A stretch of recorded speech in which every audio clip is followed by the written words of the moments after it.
এই ভিডিওটি তৌহিদ আফ্রিদির আস্তানায় ধারণ করা। এখানে নতুন কোনো কন্টেন্ট ক্রিয়েটর আওয়ামী লীগের পক্ষে কাজ করতে রাজি হলে তাকে বরণ করা হতো। আফ্রিদির আয়োজনে আওয়ামী লীগের পক্ষে কাজ করতে চাওয়া কন্টেন্ট ক্রিয়েটরদের নবীন বরণ অনুষ্ঠানের ভিডিও ধারণ করা সহজ হলেও একই জায়গায় যখন কাউকে শাস্তি দেয়া হয় সেই ভিডিও রেকর্ড করা অসম্ভব। তৌহিদ আফ্রিদির নির্মম নির্যাতনের শিকার ব্লগারদের মধ্যে সবচেয়ে বেশি নির্যাতিত হয়েছেন সায়েম। তুচ্ছ ঘটনাকে কেন্দ্র করে সায়েমকে প্রধানমন্ত্রী কার্যালয়ের পাশে ইসিবি চত্বরের একটি ভবনে নিয়ে নির্মম নির্যাতন করা হয়। আজকে ওঠার মতো তথ্য হলো নির্যাতনের সময় আফ্রিদির সাথে একজন ব্রিগেডিয়ার জেনারেল সহ আরো ঊর্ধ্বতন অনেকে উপস্থিত ছিলেন। এখানে পায়ের উপর পা তুলে বসে হচ্ছে একটা বেনসন সিগারেট চাইলো, সিগারেট ধরায় বলতেছে ভাই এবার বিচার করেন।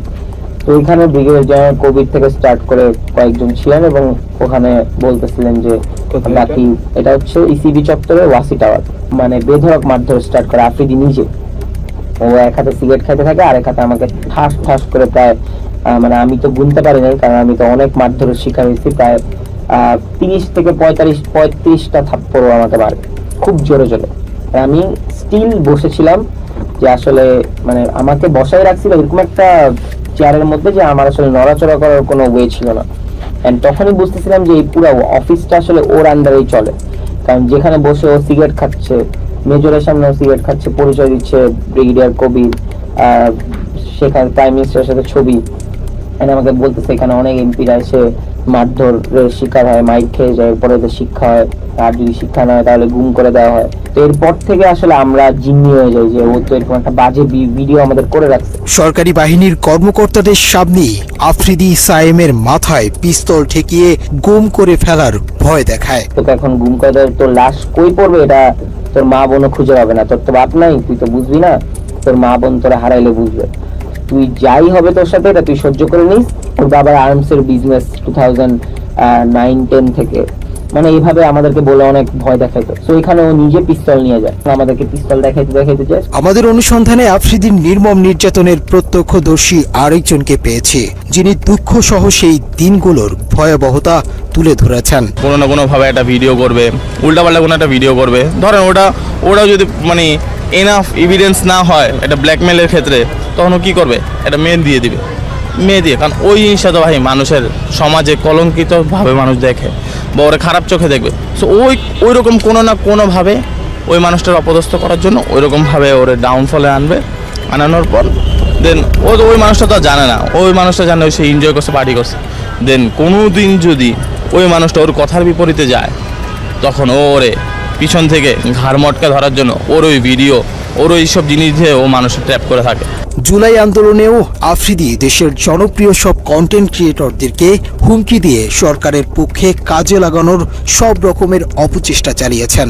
ও সব ইনফ্লুয়েন্সারদের লিড দেওয়ার চেষ্টা করছে কেমনে, গভর্নমেন্টের পক্ষে ভিডিও বানাতে হবে, গভর্নমেন্টের পক্ষে ভিডিও বানাইলে তোমাদের মানে ফিউচার ব্যাকআপ আমরা দিব, এইভাবে ও মানুষ সব মানে ম্যাক্সিমাম ক্রিয়েটররে ওইভাবে মানে টাকার লোভ দিছে, যারা টাকার লোভে গেছে ভিডিও করছে তারা অনেকভাবে অপদস্থ হয়েছে।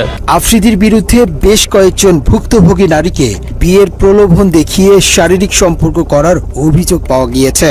তাদের মধ্যে একজন এই নারী।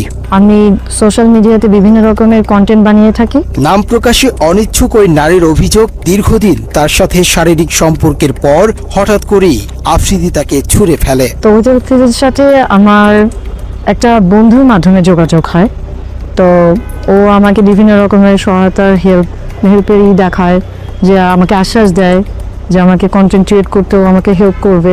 এভাবে করে আমাদের কথা চলতে থাকতো, এক সময় মানে সম্পর্কের দিকে এগিয়ে যায়।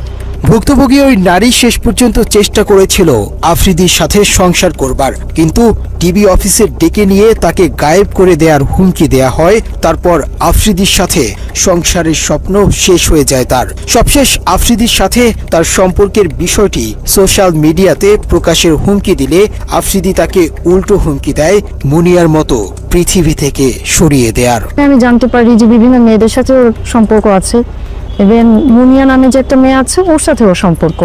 তো আমি এটা জেনে ওর সাথে আমি একটু রাগারাগি করি, কারণ এটা স্বাভাবিক, আমার একটু খারাপ লাগতেই পারে। আমি যেহেতু ওকে ভালোবেসে ফেলেছি, তো ওকে আমি বলার পরেও আমার সাথে খুব বাজেভাবে রিয়াক্ট নেয়। বলে যে একসময় এরকম বলে যে মুনিয়ার যেরকম অবস্থা হয়েছে আমার ঠিক সেরকম অবস্থা হবে, মানে ইনডিরেক্টলি ও আমাকে ভোটটার হুমকি দেয়। ওই নারীর অভিযোগের সূত্র ধরে আমরা বেশ কিছু ফোন রেকর্ড হাতে পাই, যেখানে মুনিয়ার বাসায় আফ্রিদির যাওয়া আসা এবং বিভিন্ন সময় ঘনিষ্ঠতার প্রমাণ মেলে। মুনিয়ার সাথে আফ্রিদির ঘনিষ্ঠতা এবং আরেক প্রেমিকার বক্তব্য মেলারে মুনিয়ার হত্যার রহস্য অন্যদিকে মোড় নিতে পারে। কি জানি মাত্র বললাম, এটা রিপিট করো। বলছে রসকস থাকবে না, মানে তুমি টাইম দিবা না, এটা তো আছেই। ও রসকস থাকবে না বিয়ের পর, বিয়ের আগেই রসকস নেই, বিয়ের পর তো আরো দূরে ঠিক আছে। উনি কিভাবে বললো? ওনাকে আমি কি তোমার উপরে কিচ্ছু। হ্যালো, হ্যাঁ, কোথায় তুমি? হ্যালো, হ্যাঁ, কই কি করো? এই যে আমি রাত্রেবেলার মধ্যে আসতেছি। ও, কোথায় আসবা? তোমার ঠিক করবো রাত্রে। আচ্ছা, ফোন দিও, আগেই জানাও। হ্যাঁ, কোথায় তুমি? অফিস কাজে। অফিসে কি গাড়ি চালাও? না অফিস। আচ্ছা, তো এখন কি করবো বলো একটু। কি করবো মানে বুঝিনি।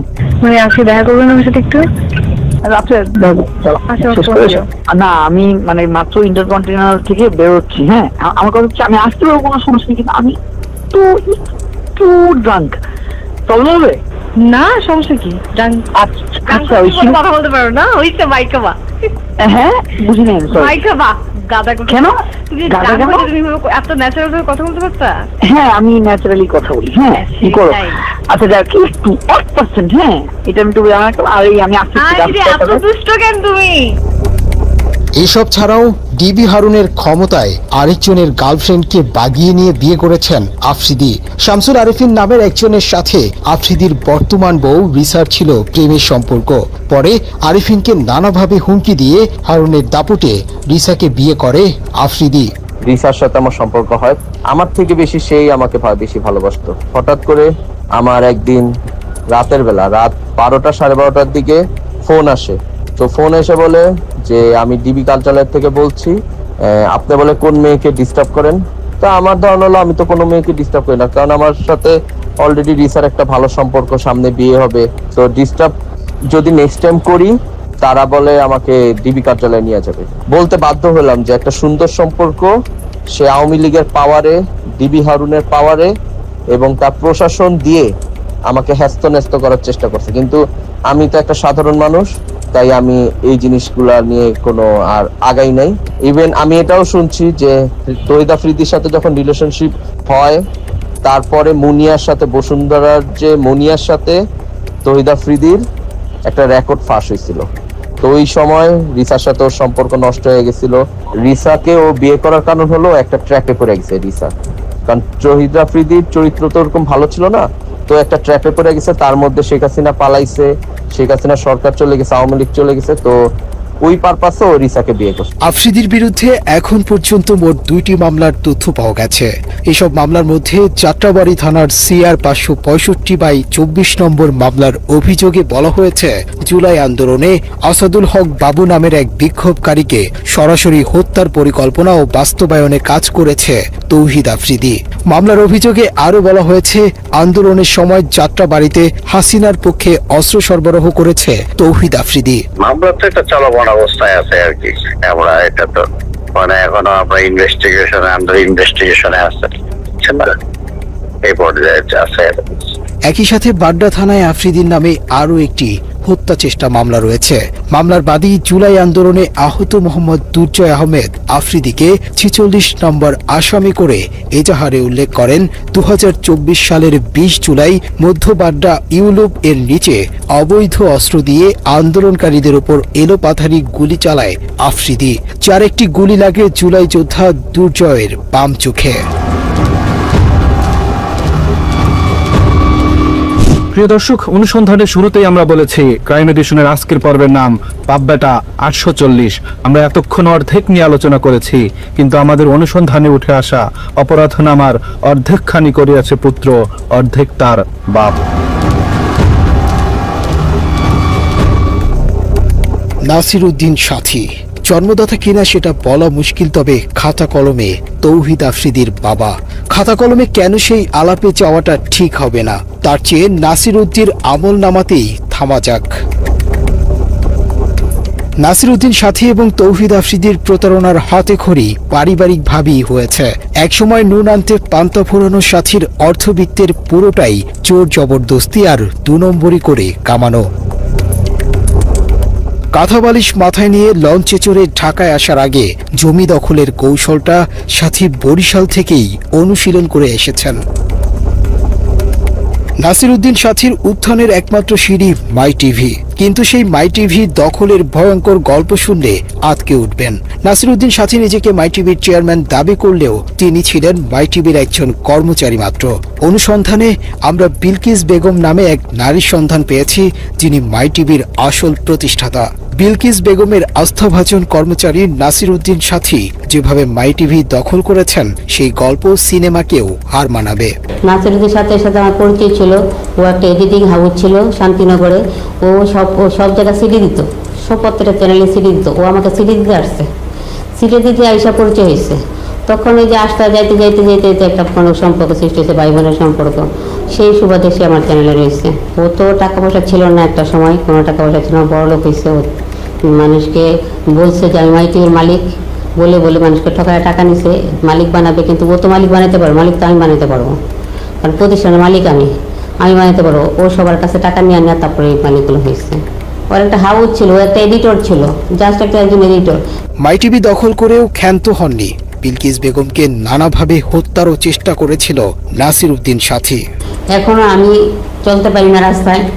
ও আমাকে বাইরের দিয়ে লোকজন দিয়ে আমাকে অ্যাটাক করে, আমাকে ভয়ভীতি দেখায় যে মাই টিভি আপনি চালাবেন না, মাই টিভিতে আপনি আসবেন না, মাই টিভি আমরা চালাবো। তাতেই সব দিকেই লাগায় রাখছে লোকজন, এরকম সন্ত্রাস পার্টি এগুলো আমাকে হয়রানি করে, এখনো করতেছে। মাই টিভির চেয়ারম্যানের ছেলে পরিচয় দিয়ে সম্ভ্রান্ত বিত্তবান পরিবারের সন্তান হিসেবে হেলিকপ্টারে ঘুরে বেড়ানো তৌহিদ আফ্রিদির পিতা ছিলেন বিলকিস বেগমের স্বল্প বেতনের কর্মচারী। এক সময় যার 10 টাকার জন্যও বিলকিস বেগমের কাছে হাত পাততে হতো।